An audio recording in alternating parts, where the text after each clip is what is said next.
Newton's third law of motion. Let's try this. 1. Take a plastic boat and make a hole at its rear end. 2. Inflate a balloon and fix it on the hole in the boat. Release the boat in water. What happens to the boat as the air in the balloon escapes slowly? Why? We have learnt about force and its effect on an object through Newton's first and second laws of motion. However, in nature force cannot act alone. Force is a reciprocal action between two objects. Forces are always applied in pairs.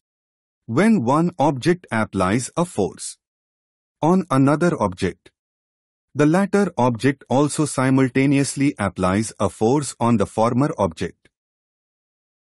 The forces between two objects are always equal and opposite. This idea is expressed in Newton's third law of motion. The force applied by the first object is called action force, while the force applied by the second object on the first is called reaction force. Every action force has an equal and opposite reaction force which acts simultaneously. 1. Action and reaction are terms that express force. 2. These forces act in pairs.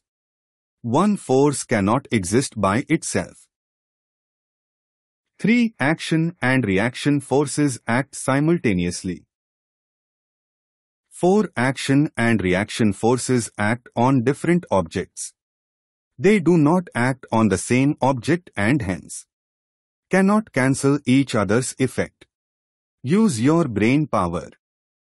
1. While hitting a ball with a bat, the speed of the bat decreases.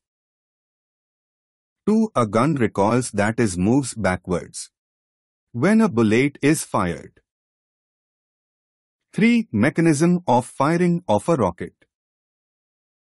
How will you explain these with the help of Newton's third law of motion?